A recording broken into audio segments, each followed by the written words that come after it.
I started in 1997 in my garden apartment on Willoughby Avenue in Brooklyn, New York.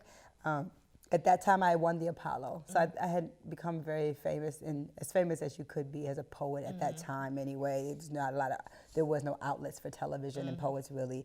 MTV had done something with I think Paul Beatty and some other poets. MTV Unplugged like once. I was always looking for poets and different people. I'd seen like Kevin Powell was on like The Real World. I knew who Kevin Powell was, and so my life had changed really fast. Like, it changed fast. I was living there for 5 months, and like Shirley MacLaine came up to me in Central Park, was like, I know who you are. You're that poet. I was like, oh my God, you're Shirley MacLaine. You're talking to me? It's weird.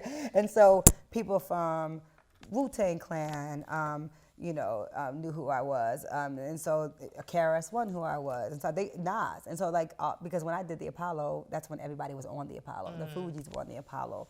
When I was there, Brandy was there when I won. Like, it was just really surreal, to be honest.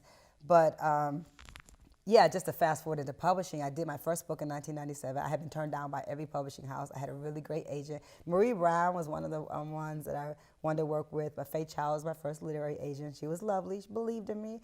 I was young. That book probably wasn't good. That manuscript wasn't strong. I was just a little whippersnapper, I was rowdy. I don't know if I was book ready, but I had the opportunity to get turned down by all these presses enough to make me like have my moment. I had my cry, and I was like, oh, forget them. I didn't write poems for a white press anyway. I'm writing poems for, to tear down some things. And I'm doing my book, and even if they don't want to sell my book, I know I have an audience that wants my book, and that became the game changer.